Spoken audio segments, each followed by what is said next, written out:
చెప్పబడే అంశం నీవెందుకు పుట్టావో నీకు తెలుసా అనే అంశాన్ని రోజు మనం ఆలోచిద్దాం. నీవెందుకు పుట్టావో నీకు తెలుసా, నీ జన్మదిన రహస్యం ఏమిటి అనే అంశాన్ని ఈరోజు జాగ్రత్తగా మనం ధ్యానిద్దాం. దేవుని నమ్మిన పిల్లలుగా, దేవుని యందు భయభక్తులు కలిగిన కుమారులుగా, కుమార్తెలుగా ఈ లోకంలో జీవిస్తున్నప్పుడు ఈ లోకము చాలా అశాశ్వతమైనది. ఈ లోకములో జీవిస్తున్న ప్రతి మనిషి కూడా దేవుని యందు భయభక్తులు కలిగిన వాడిగా, దేవుని చిత్తాన్ని ఎరిగిన పిల్లలుగా మనం బ్రతకవలసిన క్రైస్తవులే. ఎందుకు పుట్టారో, ఎందుకు బ్రతుకుతున్నారో తెలియని ధోరణిలో చాలామంది క్రైస్తవులలో కనబడడం చాలా విచారకరం. అందుకే ఈరోజు అంశాన్ని ఎన్నుకోవడంలో నీవెందుకు పుట్టావో నీకు తెలుసా అనే అంశాన్ని జాగ్రత్తగా మనం ధ్యానించినప్పుడు, దేవుని యందు భయభక్తులు కలిగిన పిల్లలు దేవుని వాక్యాన్ని సరిగా ధ్యానించినప్పుడు, దేవుని చిత్తాన్ని ఎరిగిన పిల్లలుగా మన పుట్టుకకు అర్థం ఏంటో మనం గ్రహించాలి. ఈ లోకంలో చాలామంది కూడా ఎలా ఉన్నారని ఆలోచిస్తే, జీవిత పరమార్థాన్ని ఎరగని వారిగా, ఎందుకు పుట్టారో, ఎందుకు బ్రతుకుతున్నారో, ఈ లోకమే శాశ్వతమైన ఆలోచనలో చాలామంది ఈ లోకంలో బ్రతుకుతున్నారు. కానీ క్రైస్తవులుగా ఈ జీవితాన్ని ఇచ్చిన దేవుని కొరకు ఎప్పుడో ఆలోచించిన ధోరణ చాలా మందిలో ఉంది. ఎందుకంటే ఈరోజు ప్రతి మనిషిని మనం ఆలోచించినప్పుడు లోకాశలలో ఉన్నాడు, శరీరాశల్లో ఉన్నాడు. ఈ లోక సంబంధమైన జీవితమే శాశ్వతమైన జీవితం అనే ఆలోచనలో ప్రతి మనిషి ఉన్నాడు. అసలు ఈ జీవితాన్ని ఇచ్చిన దేవుడు ఎవరో తెలియని వారిగా ఉన్నారు చాలామంది. ఎందుకు పుట్టారో తెలీదు, ఎందుకు చనిపోతున్నారో తెలియని అయోమయ స్థితిలో చాలామంది క్రైస్తవులు, చాలామంది లోకములో దేవుని ఎరగని ప్రజలు ఉండడం విచారకరం. ఎందుకు ఈ మాటలు నేను చెప్తున్నానంటే, జీవితాన్ని ఇచ్చిన దేవుని చిత్తాన్ని నెరవేర్చడానికే దేవుడి జీవితాన్ని ఇచ్చాడు. అందుకే నీవెందుకు పుట్టావో నీకు తెలుసా, నీవెందుకు పుట్టావో నీకు తెలుసా. ప్రతి ఒక్కరూ కూడా పుట్టడము అనగానే చాలా సంతోషంగా సెలబ్రేషన్ చేసుకుంటాం. మరణము అనగానే చాలామంది బాధతో విచారంగా ఉంటాం. చాలామంది పుట్టినరోజు అంటే సంతోషపడతాం, చనిపోయిన దినం అంటే దుఃఖపడతాం. డిఫరెంట్ ఏంటి అని ఆలోచిస్తే, ఆ పుట్టుక ఈ చావు మధ్యకాలమే జీవిత కాలమని గ్రహించని స్థితిలో చాలామంది ఉన్నారు. అయితే దేవుడు ఎందుకు ఈ జీవితాన్ని ఇచ్చాడు, ఎందుకు ఈ జీవితం ఇవ్వడం వెనుక దేవుని ఉద్దేశం ఏంటి అనేది ఈరోజు మనం జాగ్రత్తగా మరి ధ్యానిద్దాం. బైబిల్ విప్పండి. చదవబడిన వాక్య పట్టణముగా చదవబడిన 100వ కీర్తనలో దేవుడు తన మాట ద్వారా ఎలాగా ఈ మనుషులు, ఈ లోకములో పుట్టిన మనుషులు ఎలా వచ్చారు అనేది ఆలోచిస్తే, కీర్తన గ్రంథం 100వ కీర్తన 3వ వచనాన్ని జాగ్రత్తగా చదువుదాం. యెహోవాయే దేవుడని తెలుసుకొనిడి, యెహోవాయే దేవుడని తెలుసుకొనిడి, ఆయనే మనలను పుట్టించెను, ఆయనే మనలను పుట్టించెను, మనము ఆయన వారము, మనము ఆయన వారము, మనము ఆయన ప్రజలము, ఆయన మేపు గొర్రెల, ఆయన మేపు గొర్రెల. ఇక్కడ జాగ్రత్తగా ఆలోచిస్తే ఈ వర్షంలో యెహోవాయే దేవుడని తెలుసుకొనిడి. ప్రపంచంలో ఉన్న మానవులు 750 కోట్ల జనాంగం తెలుసుకోవాల్సింది ఏంటంటే, ఆయనే సృష్టికర్త, ఆయనే సర్వేశ్వరుడు, ఆయనే ఈ జీవితాన్ని ఇచ్చినవాడు అని ప్రతి మనిషి తెలుసుకోవాలి. అది చెప్తూ యెహోవాయే దేవుడని తెలుసుకోనండి. లోకంలో ఎంతోమంది దేవుళ్ళు ఉన్నారు, ఎంతోమంది దేవతలుగా, ముక్కోటి దేవతలు, ముక్కోటి దేవుళ్ళుగా పిలువబడుతున్న వాళ్ళు అనేకులు ఉన్నారు. కానీ సృష్టికర్త అనేవాడు, లోకాలను కలిగించిన వాడు, ఈ జీవితాన్ని ఇచ్చినవాడు ఎవరు? యెహోవా. తండ్రి, మన తండ్రి, లోకాలను కలిగించిన సర్వ ఆది సంభూతుడు, ఆయనే దేవుడని తెలుసుకునడి. యెహోవాయే దేవుడని తెలుసుకునడి, ఆయనే మనలను పుట్టించెను, ఆయనే మనలను పుట్టించెను. మనం ఎందుకు పుట్టాం? మనల్ని ఎవరు పుట్టించారు? ఈరోజు ప్రతి మనిషి తన జీవితం కోసం తాను ఆలోచించుంటే చాలా బాగుండేది. ఈరోజు ఆలోచించట్లా. ఆలోచన అంతా చాలా వేరేగా ఉంది. పోనీ పాఠ్యపుస్తకాలు, చదవబడిన పాఠ్యపుస్తకాల్లో ఏమైనా వాడి జీవితం ఎలా వచ్చింది, వాడి ముగింపు ఎలా ఉంటుంది అనేది ఎక్కడ ఏ పాఠ్యపుస్తకంలోనే కనపడదు. చదువుకున్న పాఠ్యపుస్తకాల్లో ఏక జీవిత చరిత్ర, దోమ జీవిత చరిత్ర, వృక్షాల గురించి వృక్ష చరిత్ర ఉంది, జీవశాస్త్రం ఉంది, జంతు శాస్త్రం ఉంది. ఎన్నో శాస్త్రాలు తెలుసుకుంటున్న మనిషి తన జీవితం కోసం ఏ మనిషి తెలుసుకోలేని వాడిగా ఉన్నాడు. అందుకే ఎవరు మనల్ని పుట్టించారు, ఈ జీవితం ఎలా వచ్చింది అని ఆలోచిస్తే యెహోవాయే దేవుడని తెలుసుకొనుడి, ఆయనే మనలను పుట్టించెను. ఆయనే మనలను పుట్టించెను. ఆయనే మనలను పుట్టించను అని అక్కడ పుట్టినట్లో కింద ఏమన్నాడు చూడండి, చిన్న చిన్న అక్షరాలతో బైబిల్లో స్మాల్ లెటర్స్ తో ఉంటుంది చూడండి ఒకసారి. మనలను మనమే సృజించుకొనలేదు. మనలను మనమే సృజించుకొనలేదు అంటే మనల్ని కలిగించిన వాడు ఒకడున్నాడు, మనల్ని పుట్టించిన వాడు ఒకడున్నాడు, మనకి జీవితాన్ని ఇచ్చిన వాడు ఒకడున్నాడు. ఎగ్జాంపుల్గా పెన్నులు ఉన్నాయి మీ చేతుల్లో, made in Japan, made in China, made in America, made in India. Mobile ఉంటాయి, మొబైల్ మీద made in China, made in America, made in ఎన్నో ఉంటాయి, ఎన్నో ఎన్నో రకాల ఆ మ్యానుఫ్యాక్చర్ చేయబడిన లేకపోతే తయారు చేసిన కంపెనీ పేరు లేకపోతే ఆ దేశం పేరు ఖచ్చితంగా ఉంటుంది. ఇప్పుడు ఈ అవయవము 60-70 సంవత్సరాల జీవిత కాలం కలిగిన ఈ దేహం, లేకపోతే ఆ 3 కేజీల బరువుతో వచ్చిన 2 కేజీల బరువుతో వచ్చిన మనం 60, 70, 80, 120, 170, 200 కేజీలు అయ్యే ఈ దేహం ఎలా వచ్చిందంటే మనలను మనము సృజించుకుంటే రాలేదు. ఆయనే మనలను సృజించెను, ఆయనే మనలను పుట్టించెను, మనము ఆయన వారము. జాగ్రత్తగా ఆలోచిస్తే మన జీవితం వెనుక సృష్టికర్త మన తండ్రి అయిన దేవుడు ఉన్నాడు. మనలను మనమే సృజించుకొనలేదు. చాలా మంది ఎందుకు పుట్టావు అని మహాకవి శ్రీశ్రీని అడిగారట. చదువుకున్నారు, అందరూ చదువుకున్న వాళ్ళు, ఇక్కడ ఉన్న వాళ్ళంతా ఎడ్యుకేటెడ్ పర్సన్సే కనుక శ్రీశ్రీ కోసం తెలుసు కదా, మహాకవి రచయిత. మహాకవిని అడిగితే మరి ఆ కవికి ఏమర్థమైందో తెలియదు కానీ మా తల్లిదండ్రుల ఆవేశంతో నేను పుట్టాను అని చెప్పాడు. ఎలా పుట్టాడట? తల్లిదండ్రుల ఆవేశంతో నేను పుట్టాను అని చెప్పాడు.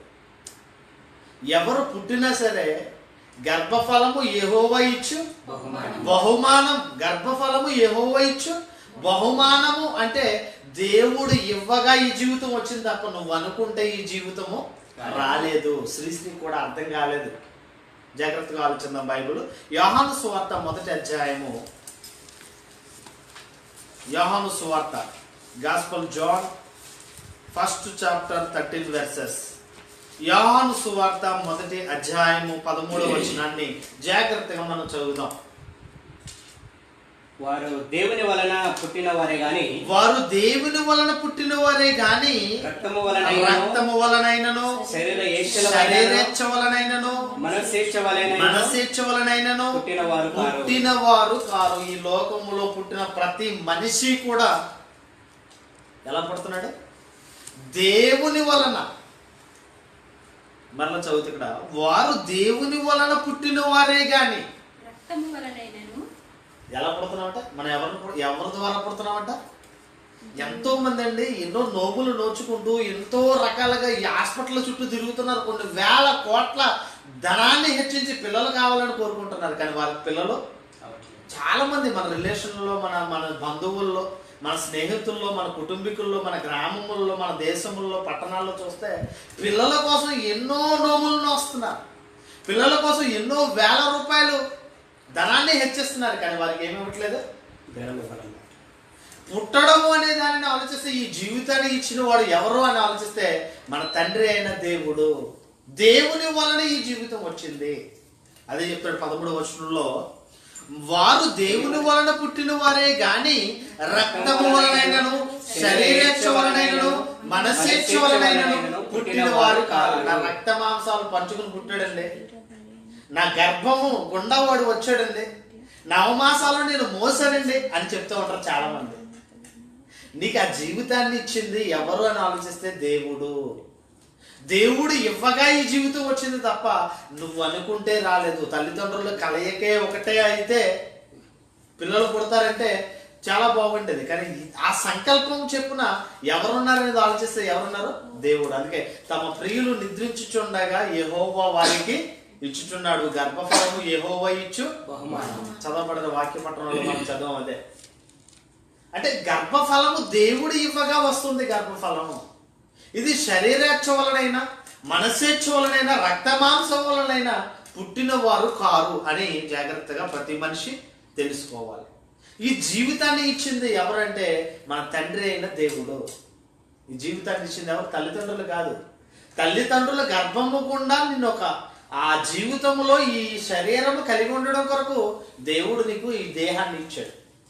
ఎగ్జాంపుల్గా ఆలోచిస్తారంటే శుక్రకణం అంటామండి. మనం చిన్న జీన్స్తో చిన్న కంటికి కనబడని గుండు సూదు సైజులో ఉన్న మన జీవం తండ్రిలో నుంచి తల్లిలోనికి వెళ్ళి తల్లి అన్నముతో ఫలదీకరణం చెందిన తర్వాత ఆ 9 నెలల నిర్మాణం అనేది తల్లి గర్భములో తయారవుతుంది. అంటే జీవాన్ని ఇచ్చింది దేవుడు, ఆ జీవానికి దేహాన్ని ఇచ్చింది తల్లి. ఈ అవయవ నిర్మాణము తల్లి గర్భములో చేయబడుతుంది. ఎన్ని నెలలు? 9 నెలలు. చూడండి జాగ్రత్తగా బైబిల్లో ఆలోచిద్దాం. చూడండి అపోస్తల కార్యాలు 17వ అధ్యాయము. అపోస్తల కార్యాలు 17వ అధ్యాయము 25వ వచనం. Acts 17 chapter 25-26 verses. అపోస్తల కార్యాలు 17వ అధ్యాయము 25వ వచనం నుంచి చదువుదాం. ఆయన అందరికిని జీవమును ఊపిరిని సమస్తమును దయచేయువాడు కనుక తనకు ఏదైనా కొదువై ఉన్నట్లు మనుషుల చేతులతో సేవింపబడువాడు కాడు. ఆయన సృష్టికర్త, సర్వేశ్వరుడు, లోకాలను కలిగించిన దేవుడు. ఎలా ఉన్నాడనేది ఆలోచిస్తే అంటాడు ఆయన అందరికీ జీవమును ఊపిరిని సమస్తమును దయచేయువాడు. ఎవరు? జీవితాన్ని ఇచ్చింది ఎవరు? ఈ ఆరోగ్యాన్ని ఇచ్చింది ఎవరు? సమస్తాన్ని నీకున్నదంతా ఇచ్చింది ఎవరు? దేవుడు. ఆయన అందరికీ, ఎంత చక్కగా రాశాడు చూడండి, ఆయన అందరికీ జీవమును ఊపిరిని సమస్తమును దయచేయువాడు. సమస్తమును దయచేయువాడు. జీవము, ఈ జీవాన్ని ఇచ్చింది ఎవరు? దేవుడు. తల్లిదండ్రులు అనుకుంటే రాలది జీవితం. దేవుడు తల్లిదండ్రుల గుండా ఈ లోకంలోనికి అడుగు పెట్టించడానికి దేవుడి జీవితాన్ని ఇచ్చాడు. అదే జాగ్రత్తగా ఆలోచిస్తే 26వ వర్షంలో మనం చదివినప్పుడు ఆ యావత్ భూమి మీద కాపురం ఉండటమో ఆయన ఒకరి నుండి ప్రతి జాతి మనుషులను సృష్టించి వారు ఒకవేళ దేవుని తడువులాడి కనుగొందురేమో అని తను వెదుగు నిమిత్తము నిర్ణయ కాలమున వారి నివాస స్థలముల యొక్క పొలిమేరలను ఏర్పరచను. ఒకరి నుండి వచ్చాం. మనందరము ఎలా వచ్చాం? ఒక్కరి నుండే వచ్చాం. మరలా చదువుతాం చూడండి. ఆయన యావత్ భూమి మీద కాపురం ఉండుటకు ఆయన ఒకరి నుండి ప్రతి జాతి మనుషులను. ఈరోజు క్యాస్ట్ ఫీలింగ్ ఎక్కువ ఉంది. ఈరోజు రిలీజన్ అనేది చాలా ఎక్కువైపోయింది. క్యాస్ట్ తర్వాత మతాలు, కులాలు అనేవి చాలా విభజన జరుగుతుంది ఈరోజు. తెగలు, వీడు మావోడు. చాలా మంది కులము అనేది గజ్జలో ఉన్నారు. చాలా మంది కులం, మతం. హిందూ మతం అంటే ముస్లిం మతానికి పడదు, ముస్లిం మతం అంటే హిందూ మతానికి పడదు, క్రైస్తవ మతం అంటే హిందూ మతాన్ని. మతాల మధ్యలో చిచ్చు పెట్టి ఎంతో ఇబ్బందులు పడుతున్న పరిస్థితి. కానీ జాగ్రత్తగా ఆలోచిస్తే మనుషులుగా 750 కోట్ల జనాంగం కూడా ఒక్కని నుండే వచ్చాము. ఆ ఒక్కరెవరు? ఎస్, ఆదాము అవ్వల గర్భము గుండా వచ్చిన వారమే మనందరము. కానీ ఈరోజు కులమని, మతమని, వర్గమని, జాతి అని, తెగలని ఎన్నో విభజన అనేది జరిగింది దేశాల మధ్య. కానీ జాగ్రత్తగా ఆలోచిస్తే యావత్ భూమి మీద కాపురం ఉన్నట్టుకు ఆయన దేవుడు, ఆయన ఒకరి నుండి ప్రతి జాతి మనుషులను ఏం చేశాడట? సృష్టించాడట. ప్రతి జాతి మనుషులను ఏం చేశాడట? సృష్టించాడట. ఆయన వలన ఉనికి కలిగి ఉన్నాము. కింద చదివితే ఏమని చెప్తున్నాడు? వారు ఒకవేళ దేవుని తడువులాడి కనుకుందరేమో అని తన్ను వెదుకు నిమిత్తము నిర్ణయ కాలమును వారి నివాస స్థలముల యొక్క పొలిమేరలను ఏర్పరిచిన ఆయన మనలో ఎవరికి దూరముగా ఉండువాడు కాడు. మనం ఆయన యందు బ్రతుకుచున్నాము, చలించుచున్నాము, ఉనికి కలిగి ఉన్నాము. మనం ఎవరి యందు బ్రతుకుతున్నాము? ఎవరి యందు మనం బ్రతుకుతున్నాము? దేవుని యందు, ఆయన యందు మనం బ్రతుకుతున్నాము. ఆయన యందు మనం ఎలా ఉన్నామంట? ఉనికి కలిగి ఉండడం అంటే అర్థం ఏంటి? లక్ష్యం కలిగి తిరగడం, మాట్లాడడం, నడవడం. ఉనికి అంటే మనలో పని జరుగుతుంది. ఇదంతా కూడా ఏంటని ఆలోచిస్తే ఉనికి కలిగి ఉన్నాము దేవుని వలన. మీ ఎగ్జాంపుల్ మీకు క్లియర్గా అర్థమయ్యేలా చెప్తాను. నరుని ఆత్మ యెహోవా పెట్టిన దీపం. నరుని ఆత్మ యెహోవా పెట్టిన దీపం. దీపము అనగానే ఆ దీపము ఏం చేస్తుంది? వెలుగునిస్తుంది. చీకటిని తరిమి వెలుగునిస్తూ ఉంటుంది. ఇక్కడ కూడా ఆలోచిస్తే దేవుడు మనకి దీపముగా ఆత్మని ఇచ్చాడు. ఈ శరీరంలో, ఈ శరీరములో ఆత్మ ఉన్నంత కాలము కూడా మనం మాట్లాడతాం, మనం తిరుగుతాం, మనం పని చేస్తాం, మనం ప్రార్థన చేసుకోగలం, ఏదైనా చేసుకోగలం. ఈ ఆత్మ లేకపోతే ఉనికి కలిగి ఉండలేము. ఇప్పుడు మనం ఉన్నామండి, గట్టిగా గిల్లని అనుకోండి, ఎవరొకరిని ఏం చేస్తారు? అబ్బా అని అరుస్తారు, బాధపడతారు.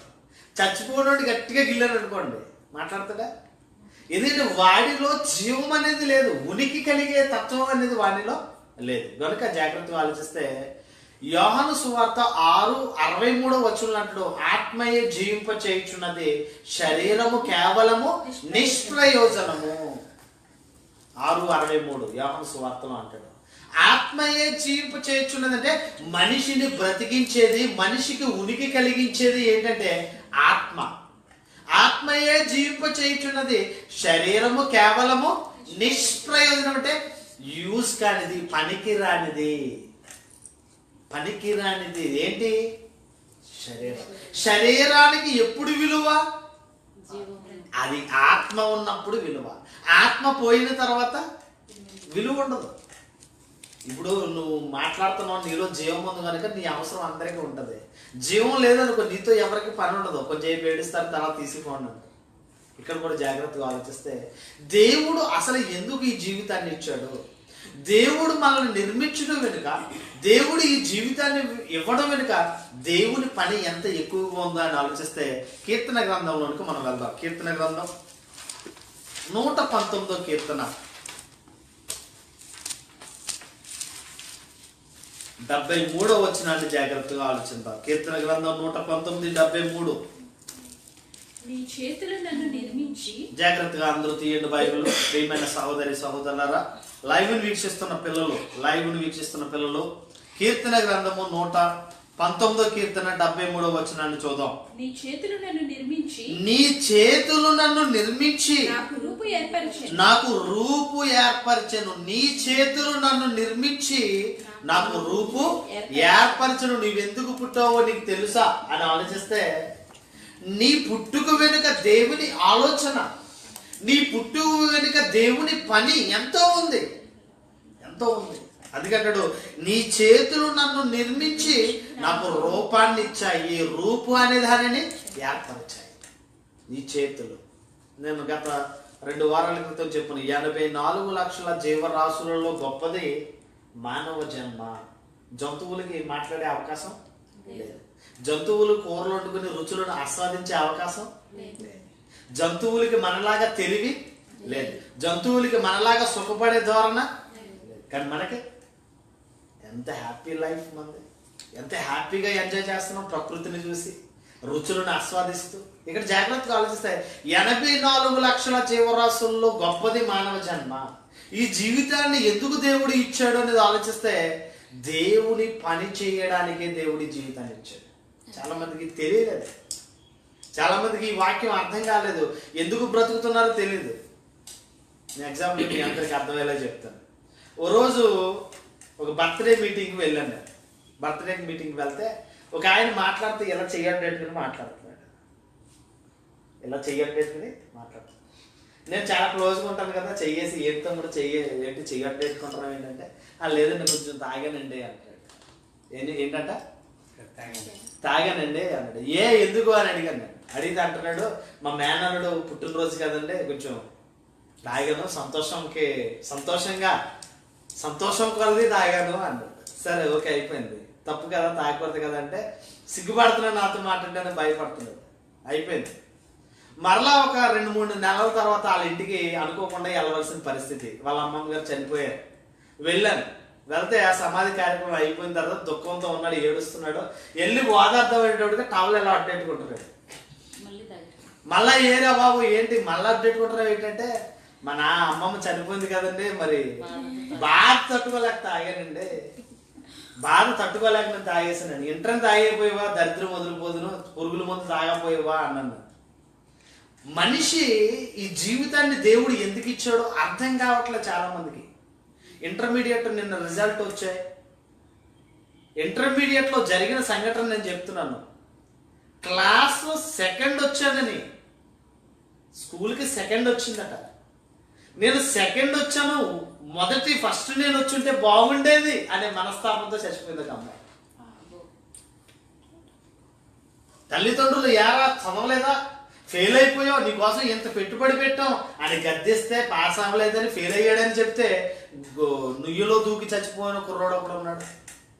ఈరోజు మానసిక మనస్తాపంతో ఏమంటే చావే పరిష్కారం అనుకుని చాలా మంది చనిపోతున్నారండి. చాలా మంది ఈరోజు చావు పరిష్కారం అనుకుని, ఈరోజు సుశాంత్ సింగ్ రాజ్పుత్ అనేవాడు 34 సంవత్సరాలు, బాలీవుడ్ టాలీవుడ్, బాలీవుడ్ మంచి స్టార్ ఏమైపోయాడు. అంత లైఫ్ మంచి ఎంజాయ్మెంట్ లైఫ్ సెలబ్రేట్ ఏమైపోయాడు. అర్ధాంతరంగా తన జీవితాన్ని ముగించుకున్నాడు. అంటే జీవితం అర్థం అనేది తెలియలేదు. ఎందుకు పుట్టాడో తెలియలేదు, ఎందుకు సుఖం లేదని, భార్య నాతో మాట్లాడలేదని ఊరేసుకు చచ్చిపోయిన వాళ్ళు కొంతమంది ఉన్నారు. ఎంత అంటే మనుషులు చిన్న చిన్న మనస్తాపాలకు గురై చాలా మంది చనిపోతున్నారు. ఒక సాల్మన్ రాజు అని తెలంగాణలో కరీంనగర్ జిల్లాలో సాల్మన్ రాజు అనే పాస్టర్ గారు ఎలకల ముందు ఎలా ఉంటుందో రుచి చూద్దామని తిని చచ్చిపోయాడు. చావుకి అని అర్థం ఉందా ఈరోజు మనుషులకి? ఎలకల ముందు రుచి చూడాలా? నువ్వు ఏ బిర్యానీ తినొచ్చు కదా రుచి చూడాలంటే, ఏ స్వీటో తినొచ్చు కదా. ఎలకల మందు రుచి అంటే ఎలకల మందుని కూడా రుచి చూస్తారా? పైగా సేవకుడు సాల్మన్ రాజు పేరు, కరీంనగర్ జిల్లాలో రుచి చూసి చచ్చిపోయాడట ఎలా ఉందో తిని. అంటే ఎంత భయంకరం అంటే ఈ జీవితాన్ని ఇచ్చిన దేవుడి కోసం ఎవ్వరూ ఆలోచించలేదు.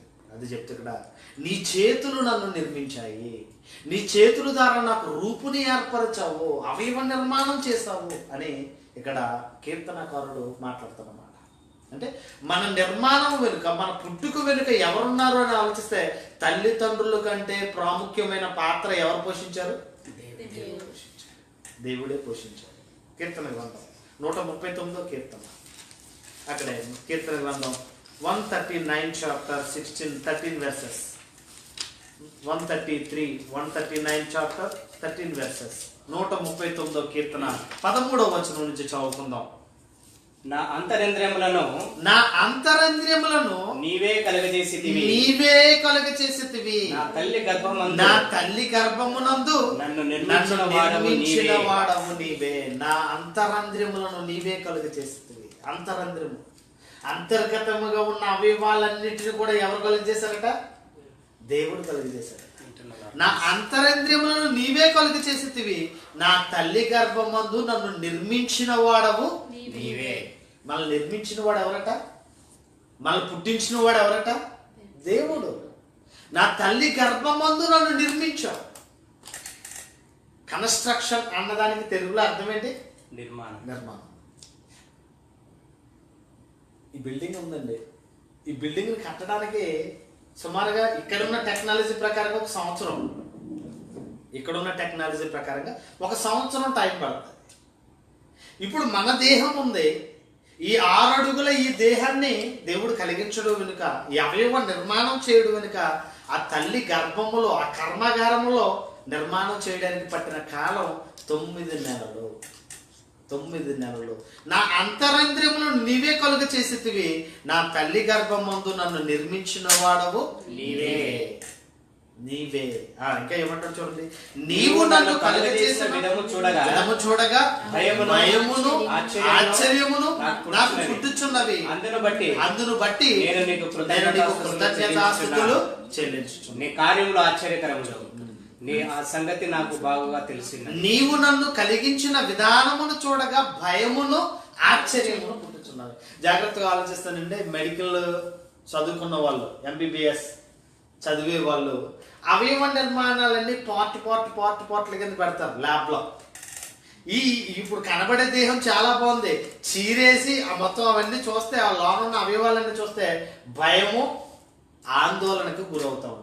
ఎందుకంటే లోన ఉన్న అవయవాలు దాని పనితీరు, అవయవాలు చేసే పని చాలా గొప్పగా ఉంటుంది. అందుకే నీవు నన్ను కలుగజేసిన విధము చూడగా నాకు ఏమొస్తుంది, భయమును ఆశ్చర్యమును నాకు పుట్టుచున్నవి అని చెప్తూ 16వ వచనంలో అంటాడు, నేను పిండమై ఉండగా నీ కన్నులు నన్ను చూచెను. నియమింపబడిన దినములలో ఒకటైనను కాకమునిపే నా దినములన్నీయు నీ గ్రంథములో మొట్టమొదట నిన్ను చూచింది ఎవరంటే దేవుడు. నేను పిండమునై ఉండగా, తల్లి గర్భములో ఆ పిండముగా ఫలదీకరణము జరుగుచుండగా చూచిన వాడు ఎవరట దేవుడు. నేను పిండమునై ఉండగా నీ కన్నులు నన్ను చూచాను. అంటే మనందరి పుట్టుక వెనుక దేవునికి ఏదో ఒక పని ఉంది. మనందరి జీవితం వెనుక దేవుని పని చేయాలన్న ఆలోచన, చిత్తము ఉంది. అందుకే చెప్తాడు, ఇగో నీ కన్నులు నన్ను చూచాయి. పుట్టిన వెంటనే పిల్లోడు కానీ అమ్మాయిని కానీ చూసి వాళ్ళ అమ్మ పోలిక, వాళ్ళ నాన్న పోలిక, వాళ్ళ మేమ్మ పోలిక అని చెప్తూ ఉంటారు. ఆ ముక్కు చూడు, ఆ నోరు చూడు, సేమ్ ఆ మాయలా ఉన్నాడు, ఇలా చెప్తూ ఉంటారు చాలా మంది. ఇక్కడ అవయవ నిర్మాణం చేసింది ఎవరు, చూచింది ఎవరు ఆలోచిస్తే దేవుడే. అందుకే ఈ మాట చెప్తూ, నా తల్లి గర్భమందు నన్ను నిర్మించిన వాడు నీవు, నేను పిండమునై ఉండగా నీ కన్నులు నన్ను చూచెను. మన దినాలు, మన పుట్టుక, మన చావు ఎప్పుడనేది కూడా తన గ్రంథంలో దేవుడు ముందుగానే రాసేస్తున్నాడు. అదే చెప్తున్నాడు, నా దినములన్నీ నీ గ్రంథములో లిఖితములాయను నియమింపబడిన దినములలో ఒకటైనను కాకమునిపే నా దినములన్నీ నీ గ్రంథములో లిఖితములాయను అన్న కాడ పుట్టినట్లు అంటాడు. ఒక్కటైనను కాకమునిపే నా అవయవములు దినదినము నిరూపింపబడుచుండగా అవన్నీ నీ గ్రంథములో అంటే అంత గొప్పడు నువ్వు. నీకోసం దేవుడు తన గ్రంథంలో రాసుకునే అంత గొప్ప చరిత్ర ఉందా నీకు? తిట్టిందని చచ్చిపోతావా? కొట్టడని చచ్చిపోతావా? ఉద్యోగం రాలేదని మనస్తాపంతో చచ్చిపోతావా? చాలా మంది ఇలాగే ఉన్నారండి. జీవితం ఆలోచన అర్థం కాలేదండి. నిన్న వాకింగ్కి వెళ్తా పార్క్లో కూర్చుని ఆలోచిస్తున్నాను. జంతువులు ఉన్నాయి, పక్షులు ఉన్నాయి, ఎప్పుడు వాటికి ఆహారం దొరకలేదని చచ్చిపోలేదే? ఎప్పుడు ఉండడానికి చోటు లేదని ఆత్మహత్య చేసుకోలేదా? ఇల్లు లేదని చచ్చిపోయే వాళ్ళు కొంతమంది, ఉద్యోగం లేదని చచ్చిపోయే వాళ్ళు కొంతమంది, ఆకలి తట్టుకోలేక చచ్చిపోయే వాళ్ళు కొంతమంది. ఈరోజు మనిషి, మానవ మేధస్సు కలిగిన మనిషి, జ్ఞానం కలిగిన వాడు, ఇంగిత జ్ఞానం ఉన్న మనిషి ఈరోజు జ్ఞానం లేని వాడిగా బ్రతుకుతున్నాడు. కానీ ప్రపంచంలో ఉన్న జీవరాశులు ఎప్పుడు సూసైడ్ చేసుకోవా? ఏ కుక్కైనా ఊరేసుకోవడం చూసావా? ఏ కోడైనా చచ్చిపోవడం చూసావా? మనం చంపేద్దాం తప్ప ఈ మాత్రం మన కోసం బ్రతుకుతాయి. మన కోసం బ్రతుకుతూ మనల్ని బ్రతికిస్తున్నాయి. ఏవి? కొన్ని కోట్ల జీవరాశులు, 84 లక్షల జీవరాశుల్లో మానవ జన్మకు చాలా ప్రాముఖ్యతను దేవుడు ఇచ్చాడు. మన పుట్టుక పలానా టైంలో పలానా వాడు పుట్టాలి, పలానా టైంలో పలానా వాడు చనిపోవాలి. టైం అనేది తల్లి గర్భములో మనం నిరూపింపబడుచుండగానే మన జీవిత కాలం గురించి దేవుడు తన గ్రంథంలో రాసేసుకున్నాడు. ఒక్కొక్కటి. ఇగో ఈరోజు నా కొడుకు కాలు కలిగాయి, చేతులు వచ్చాయి, ముక్కు వచ్చింది, కళ్ళు వచ్చాయి, అన్నీ కూడా తన గ్రంథంలో ఏం చేస్తున్నాడట?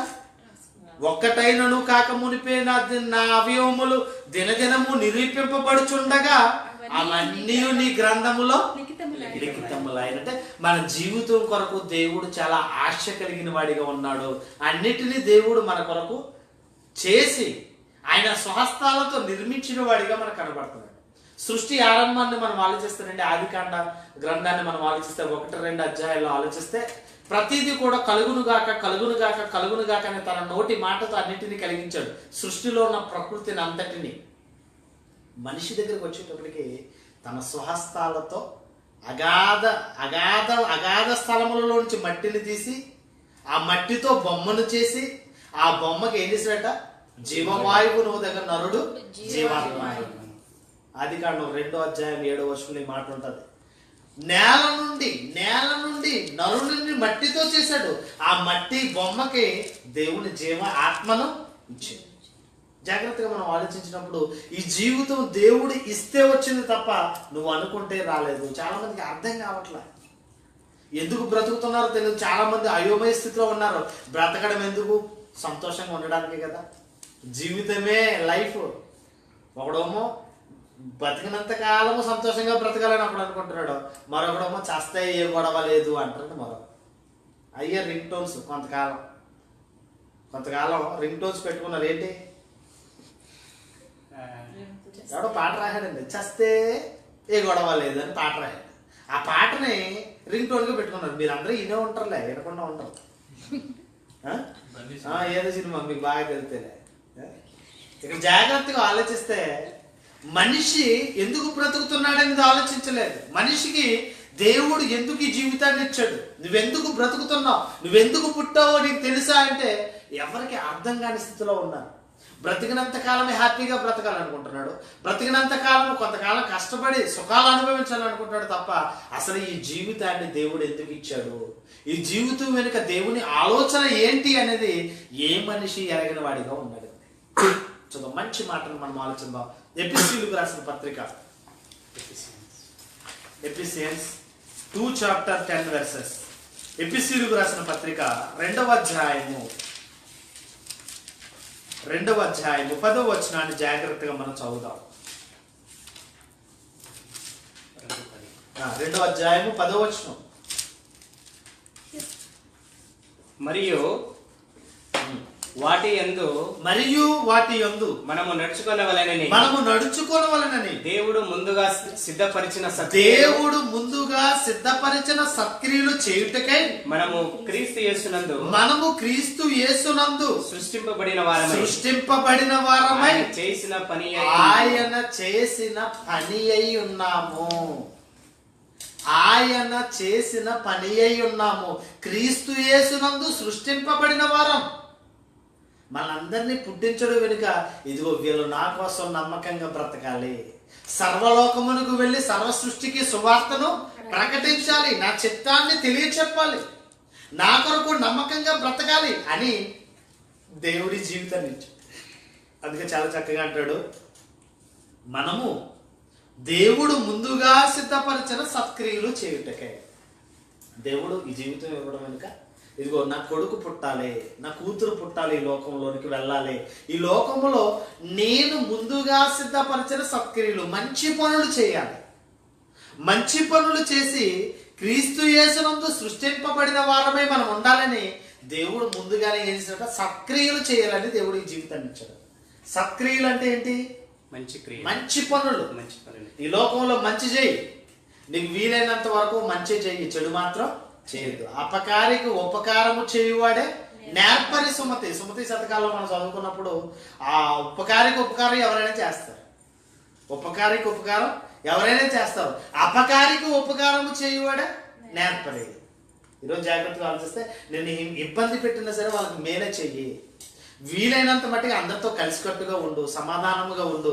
వీలైనంత మట్టుగా నీ పొరుగు వారిని నువ్వేం చెయ్యి? ప్రేమించు. ఆ ప్రేమను పంచని దేవుడు ఎన్నో మంచి పనులు, ఎన్నో మంచి మాటలు తెలియచెప్పి ఈ లోకానికి యేసుక్రీస్తు మనకు మాదిరి అయి ఉంచి వెళ్ళాడు. దేవుడు ముందుగా సిద్ధపరిచిన సత్క్రియలు చేయాలని దేవుని ద్వారా మనం సృష్టించబడ్డామట. దేవుడు చేసిన పని అయి ఉన్నాము అంటే జాగ్రత్తగా ఆలోచన. కొడుకుల్ని చాలా కష్టపడి పెంచుతున్నాడు, కొడుకుల్ని చాలా కష్టపడి రాత్రనక పగలనక సంపాదించి పిల్లల్ని చదివేస్తున్నారు. బాగా మంచిగా చదువుకుని మంచి ఉద్యోగం వచ్చిన తర్వాత ఇలా వదిలేసి వెళ్ళిపోరు అనుకోండి, తల్లిదండ్రులు బాధపడతారా, సంతోషపడతారా? అమ్మా ఏడుస్తారా, ఆనంద హాహా నవ్వుతారా? చాలా బాధాకరంగా ఉంటుంది. అంటే నీ కన్న గర్భాన్ని పుట్టిన నీ పిల్లలు వాళ్ళ యోగక్షేమాలు చూసి వాళ్ళ ప్రయోజకులయ్యేంత వరకు నువ్వు కాపాడిన తర్వాత నిన్ను విడనాడి వెళ్ళిపోతే ఎవరికైనా సరే ఏముంటుంది? బాధ. మరి నీకు ఈ జీవితాన్ని ఇచ్చి సమస్తాన్ని నీకు ఇచ్చి నువ్వు దేవుడు పని చేయకపోతే దేవుడు సంతోషపడతాడా, బాధపడతాడా? ఆయుష్ ఇచ్చాడు, ఆరోగ్యాన్ని ఇచ్చాడు, మంచి కుటుంబాన్ని ఇచ్చాడు, మంచి ఉన్నతమైన లైఫ్ నీకంటే. నేను ఎవరినైనా సరే నేను చూసినప్పుడు అందరిలోనే ఒక పాఠం నేర్చుకోవడానికి నేను ప్రయత్నం చేస్తాను. ఒక పేదవాడిని చూశాను అనుకో, అడుక్కునేవాడిని చూశాను అనుకో, వాడిని చూసి నేను నేర్చుకోవాల్సింది ఏంటి? వాడిని చూసి నేను దేవుడు స్తుతించవలసింది ఏంటి? దేవా అటువంటి స్థితి నాకు ఇవ్వలేదు, నీకు వందనాలు. నాకు మంచి ఆయుష్ని ఇచ్చావు, ఆరోగ్యాన్ని ఇచ్చావు, మంచి మంచి కుటుంబాన్ని, మంచి స్థితిని ఇచ్చావు. వాడికిలాగా నేను లేనందుకు నీకు వందనాలు. ఇల్లు లేని వాళ్ళు ఉన్నారు ఎంతోమంది. ఆ ఇల్లు లేని వాళ్ళు చిన్న చిన్న పాకలు వేసుకుని, చిన్న చిన్న డేరాలు వేసుకుని బ్రతుకుతున్నారు. మనం మంచి బిల్డింగ్స్లో మనం ఉంటున్నాం. వాళ్ళని చూసి మనం నేర్చుకోవాల్సింది ఏంటి? దేవుడు మనకు మంచి స్థితిని ఇచ్చాడు. అందును బట్టి దేవుడిని ఏం చేయాలి? స్తుతించాలి. కృతజ్ఞతాస్తుతులు దేవుడు చెల్లించాలి. ఈరోజు దేవుని ఎడల మనుషులకి కృతజ్ఞత లేదు. దేవుని ఎడల మనుషులకి ఏం లేదు? అపకారికి ఉపకారము చేసేవాడే నేర్పరి. అంటే నీకు అన్యాయం చేసిన నువ్వు మంచి చెయ్యి, సత్క్రియ. యేసుక్రీస్తులో మనం నేర్చుకోవాల్సింది అదే. ప్రేమ గుణాన్ని మనం కలిగి ఉండాలి. క్రైస్తవులు ప్రేమ కలిగి ఉండాలి, ఐక్యత కలిగి ఉండాలి, అన్యోన్య సహవాసం కలిగిన వారిగా, ఒకరి ఎడల ఒకరు ప్రేమ ఆప్యాయతలు కలిగిన వారిగా మనుషులు బ్రతకాలి. ఈరోజు మనుషులలో ఇది చాలా మట్టికి ఏమైపోయింది? కరువు అయిపోయింది. మనుషుల్లో ఇది లేదు. ఏం లేదు? ప్రేమ అనేది లేదు. ఒకప్పుడు చుట్టాలు వచ్చారనుకోండి 10 రోజులైనా ఉండమనేవారు. ఇప్పుడు పొద్దుటే వచ్చారనుకోండి సాయంత్రానికి వెళ్ళిపోతారా అని అడిగి మా పిల్లలకి బడి ఉంది కదా ఏ సాకులు చెప్పి. అంటే ఈ రోజు ప్రేమ చల్లారిపోయిందా? ప్రేమ ఉందా? క్రైస్తవులలో ప్రేమ అనేది ఏమైపోయింది? ప్రియమైన సహోదరి సహోదరులారా, ఈ జీవితాన్ని ఇచ్చిన దేవుడు ఎందుకు ఇచ్చాడంటే మంచి పనులు చేయాలి, సత్క్రియలు చేయాలి. ఆ దేవుడు ఈ జీవితాన్ని ఇవ్వడం వెనుక, నిన్ను సృష్టించి కంటికి రెప్పవలే నిన్ను కాపాడడం వెనుక కారణం ఏంటి అంటే నువ్వు దేవుడి పని చేయాలి, దేవుని కోసం చెప్పాలి. నువ్వు తెలియదు. చాలా మంది మీ ఫ్యామిలీలో చాలా మంది విగ్రహారాధికులు ఉన్నారు. చాలా మంది దేవుని ఎరగని వారిగా, త్రాగుబోతులుగా, తిరుగుబోతులుగా, వ్యభిచారులుగా ఎంతోమంది ఉన్నారు. వాళ్ళందరికీ కూడా నువ్వేం చేయాలి? యేసుక్రీస్తు ఔన్నత్యము, యేసుక్రీస్తు ప్రేమ, ఆయన చేసిన క్రియలన్నిటిని గురించి మనం ఏం చేయాలి? వాళ్ళకి తెలియజేయాలి. అందుకే ఈ దేవుడు ఆయన ముందుగా మన కొరకు సిద్ధపరిచిన సత్క్రియలు చేయడానికే యేసుక్రీస్తునందు మనందరము సృష్టింపబడిన వారమై ఆయన చేసిన పని అయి ఉన్నాము, ఆయన చేసిన పని అయి ఉన్నాము అని చెప్తున్నారు. మరొక మాటను మనం ఆలోచిద్దాం. యోబు గ్రంథం, జోబ్ 10:8 verses.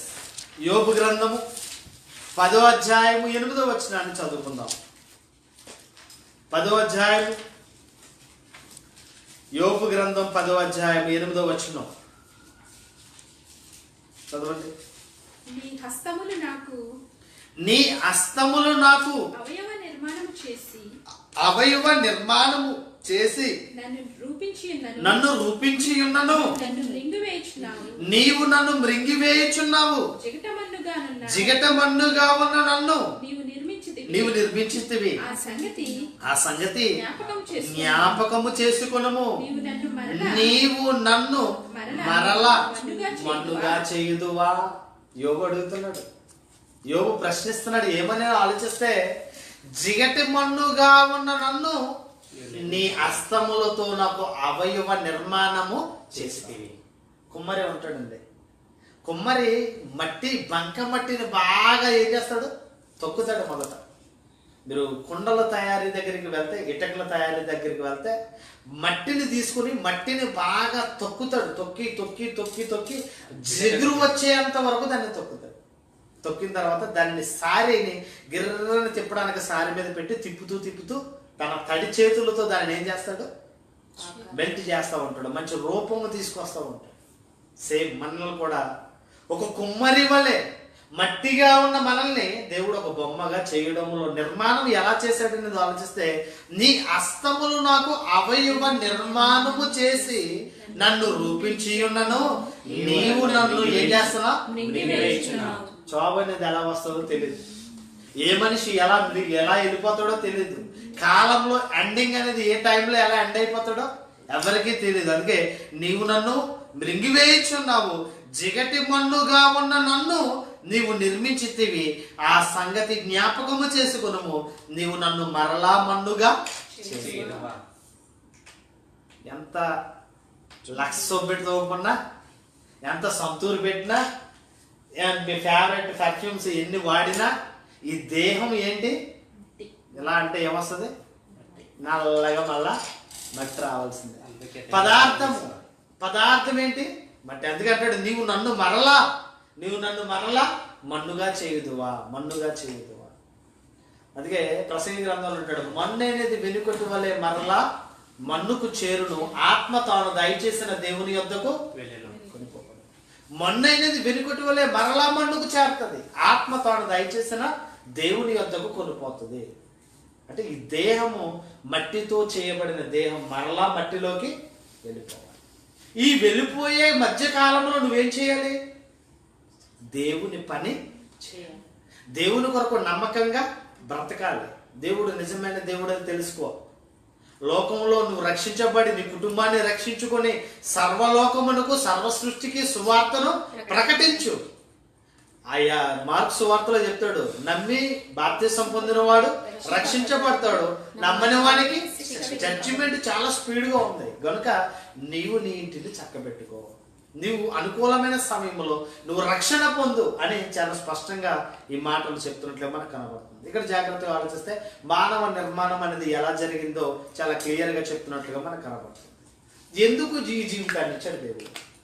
ఈ జీవితం వెనుక నువ్వెందుకు పుట్టవు, అసలు నిన్నెందుకు దేవుడు ఈ జీవితాన్ని ఇచ్చాడు అనేది ఆలోచిస్తే ఇర్మియా గ్రంథం 1వ అధ్యాయము 5వ వచనాన్ని జాగ్రత్తగా మనం చదువుకుందాం. 4-5 వచనాలు చదవచ్చు. ఇర్మియా గ్రంథం, ఇర్మియా 1st చాప్టర్ 4-5 వెర్సెస్. యెహోవా వాక్కు నాకు ప్రత్యక్షమై ఇలాగు సెలవిచ్చెను, గర్భంలో నేను నిన్ను రూపింపక మునిపే నిన్ను ఎరిగితిని. నీవు గర్భము నుండి బయలుపడక మునిపే నేను నిన్ను ప్రతిష్ఠించితిని, జనములకు ప్రవక్తగా నిన్ను నియమించితిని. జాగ్రత్తగా వచ్చిన ఆలోచన. ఇర్మియా పెద్ద ప్రవక్తలలో మొదటి వ్యక్తి, ప్రవక్తలలో పెద్దవాడు, పెద్ద ప్రవక్తలలో మొదటివాడు. దేవుని పని కొరకు ఎక్కువగా దుఃఖించి శ్రమపడిన వాడు ఎవరంటే ఇర్మియా. ఈ ఇర్మియాను దేవుడు ఏం చెప్తున్నాడు అనేది ఆలోచిస్తే, యెహోవా వాక్కు నాకు ప్రత్యక్షమై ఇలాగూ సెలవిచ్చెను, గర్భములో నేను నిన్ను రూపింపక మునిపే నిన్నెరిగితిని. గర్భములో నేను నిన్ను రూపింపక మునిపే నేను నిన్ను ఎరిగేది. అంటే తల్లి గర్భములో నువ్వు వెళ్ళక మునిపే నువ్వు ఎవరికి తెలుసట? అర్థమవుతుందా? మనం భూమి మీదకి వచ్చిన తర్వాత యేసుక్రీస్తు ప్రభు అని నువ్వు తెలుసుకుంటున్నావు, కానీ దేవుడు నీకు ఈ జీవితం ఇవ్వక మునిపే నువ్వేంటో దేవుడికి చాలా బాగా తెలుసట. అందుకే గర్భములో నేను నిన్ను రూపింపక మునిపే నిన్నెరిగితిని, నీవు గర్భము నుండి బయలుపడక మునిపే నేను నిన్నేం చేశాను? ప్రతిష్ఠించుకున్నాను. ఎందుకు అంటే నా ప్రజలందరికీ నువ్వు ప్రవక్తగా ఉండాలి, నా కొరకు నమ్మకమైన పరిచర్య చేయాలి అని దేవుడు ఏం చేశాడట? నియమించుకున్నాడట, ప్రతిష్ఠించుకున్నాడట.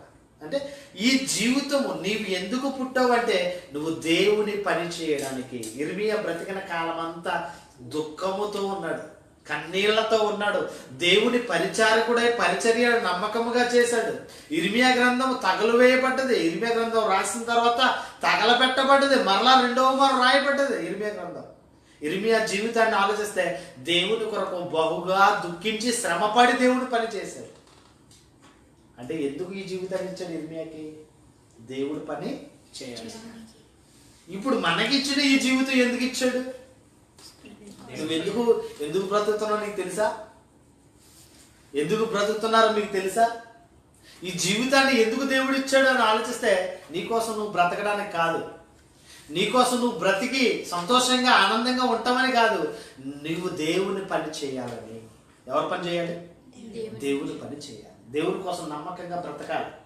ఈ జీవితంలో ఎంతకాలం బ్రతుకుతో మనకు తెలియదు, గ్యారంటీ లేదు. ఇప్పుడు ఏమో కరోనా నీకు రావచ్చు, నాకు రావచ్చు, ఉండొచ్చు, పోవచ్చు, ఏమో ప్రమాదం అవ్వచ్చు, లేకపోతే గుండె కొట్టుకునేది ఆగిపోవచ్చు. ఎలా వెళ్ళిపోతామో మనకు తెలియదు. కనుక ఉన్నంత కాలంలో నువ్వు దేవుని కోసం నమ్మకంగా బ్రతికి దేవుని పని చేసి చనిపోవడం మంచిది. అందుకే పౌలు అంటాడు, నా మట్టుకైతే బ్రతుకుట క్రీస్తు, చావైతే నాకు లాభం. చచ్చిపోతే లాభం అంటారండి. ఆ మాట మనం అనగలవా? ఇంకా బతుకుండాలి. కాలేజ్ ఆపేసినా సరే ఇంకా బ్రతుకుండాలి. 70, 80, 90 సంవత్సరాలు వచ్చేసినా సరే ఇంకా బతకాలనుంది బాబా అంటారు. ఇంకేం చేస్తావు బ్రతికి? ఆయాసం దుఃఖం అన్నాడు. నరుల ఆయుష్కాలం పరిమితి కలిగింది అన్నాడు. మా ఆయుష్కాలం 70 సంవత్సరంలో అధిక బలం ఉంటే 80 సంవత్సరంలో అయినా నువ్వు వాటి వైభవము ఆయాసమే దుఃఖమే అది త్వరగా గతించిన మేము ఎగిరిపోదుము. అంటే చాలా అల్పకాల శాశ్వత జీవితమైన ఈ జీవితం, గ్యారంటీ లేని ఈ జీవితంలో నువ్వేం చేయాలంటే ఒక ఇర్మియా వలె కష్టపడి దేవుని పని చేయాలి. ఒక ఇర్మియా వలె నమ్మకముగా కన్నీళ్లు విడిచైనా సరే, శ్రమలు అనుభవించైనా సరే దేవుని పరిచర్య కొరకు నమ్మకంగా దేవుడి పని చేయాలి. మరొక మాటను మనం ఆలోచిద్దాం. యెషయా గ్రంథం 44వ అధ్యాయము 2వ వచనాన్ని ఒకసారి చదువుకుందాం. యెషయా గ్రంథం, నీవెందుకు పుట్టావో నీకు తెలుసా? యెషయా గ్రంథము 44 చాప్టర్ 2 వెర్సెస్ 44వ అధ్యాయము 2వ వచనం. నిన్ను సృష్టించి గర్భములో నిన్ను నిర్మించి నీకు సహాయము చేయువాడనైనా యెహోవా ఎలాగూ సెలవించుచున్నాడు. నిన్ను సృష్టించి, ఏంటంట? నిన్ను సృష్టించి. ఎక్కడ సృష్టించాడు? తల్లి గర్భములో నిన్ను సృష్టించి, నీకు సహాయం గర్భములో నేను నిన్ను నిర్మించి. చూడండి ఎంత చక్కగా అంటాడో, సృష్టించి నిర్మించి నీకు సహాయము చేయువాడనైనా యెహోవా నగు నేను ఎలాగో మీకు సెలవిస్తున్నాను. జీవితాన్ని దేవుడు ఇవ్వగా వచ్చింది. ఈ లోకము అశాశ్వతమైనది, ఈ లోకము శాశ్వతమైనది కాదు. బ్రతికినంత కాలంలో దేవుని పని చేసేయాలి. అందుకంటాడు సృష్టించాను ఎవరిని? యెషయా ప్రవక్త అంటాడు, అయినను నా సేవకుడగు యాకోబు, నేను ఏర్పరచుకున్న ఇశ్రాయేలు వినుము, నేను నిన్ను సృష్టించి గర్భములో నిన్ను నిర్మించి నీకు సహాయము చేయువాడనైన యెహోవా ఇలాగూ సెలవిస్తున్నాడు. యెషయా పెద్ద ప్రవక్తల్లో 2వ ప్రవక్తగా యెషయా కనబడుతున్నాడు. యెషయాని కూడా నియమించుకున్నాడు, దేవుడి కోసం పనిచేశాడు. ఇశ్రాయేలుల పక్షాన మంచి ప్రవక్తగా ఉండి వ్యాజ్యమాడిన వాడిగా కనబడుతున్నాడు. ప్రియమైన సహోదరి సహోదరులారా, ఈ జీవితం ఇవ్వడం వెనుక దేవుడి కోసం పని చేయాలని, దేవుడి చిత్తాన్ని నెరవేర్చాలని దేవుడు నిన్ను చిన్నప్పటి నుంచి, నువ్వు పుట్టినప్పటి నుంచి ఇప్పటి వరకు కంటికి రెప్పవలే కాపాడడానికి గల కారణం ఏంటి అంటే నువ్వు దేవుని కోసం బతకాలి, దేవుని పని చేయాలి, దేవుని చిత్తాన్ని ఎరిగిన వాడిగా రక్షణలో ఉండి అనేకులను నువ్వేం చేయాలి? రక్షించాలి. యేసుక్రీస్తు ఎందుకు ఈ లోకానికి వచ్చాడు? నశించిన దానిని వెతికి రక్షించుటకు మనుష్య కుమారుడు లోకంలోనికి వచ్చాడు. అంటే ఆయన నశించిపోతున్న వారందరినీ రక్షించడానికి వచ్చాడు. అంటే మనము ఆయన నమ్ముకున్న పిల్లలుగా మనం కూడా ఏం చేయాలి? అనేకులు నశించిపోతున్నారు, వాళ్ళందరినీ కూడా మనం ఏం చేయాలి? రక్షించాలి, సువార్త ప్రకటించాలి, సువార్త పనిలో పరిచారకులుగా పరిచారము చేయాలి. దేవుని చిత్తాన్ని నెరవేర్చిన పిల్లలుగా మనం ఉండాలి. దేవుని చిత్తాన్ని ఎరిగిన వారిగా మనం ఉండవలసిన అవసరం ఎంతైనా ఉన్నట్లుగా ఈ మాటల ద్వారా మనకు అర్థమవుతుంది. మరొక మాటను మనం ఆలోచిద్దాం. చివరిగా ముగించేస్తాను. చివరిగా ఒక మాటను మనం ఆలోచిద్దాం. న్యాయాధిపతులు 13వ అధ్యాయం, న్యాయాధిపతుల గ్రంథము 13వ అధ్యాయము 2వ వచనం నుంచి జాగ్రత్తగా మనం చదివినప్పుడు ఇక్కడ న్యాయాధిపతి అయిన సంసోను కనబడతా ఉంటాడు. న్యాయాధిపతి అయిన సంసోను కనబడతా ఉంటాడు.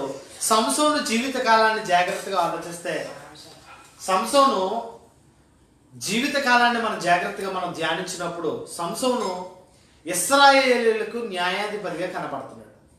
ఇశ్రాయేలీయులకు న్యాయాధిపతిగా దేవుడు నియమించి పుట్టక మునిపే పుట్టేవాడు ఎలా ఉంటాడో, పుట్టేవాడిని ఎలా పెంచాలో చాలా చక్కగా క్లియర్ గా చెప్తున్నాడు. 2వ వచనం నుంచి మనం చదివినప్పుడు, ఆ కాలమున దాను వంశస్థుడును జొరియా పట్టణస్థుడునైన మనోహాను అప్పుడు ఉండెను. అతని భార్య గొడ్రాలై కానుపు లేక ఉండెను. యెహోవా దూత ఆ స్త్రీకి ప్రత్యక్షమై, ఇదిగో నీవు గొడ్రాలవు, నీకు కానుపు లేకపోయిను, అయితే నీవు గర్భవతి గర్భవతివై కుమారుని కందువు.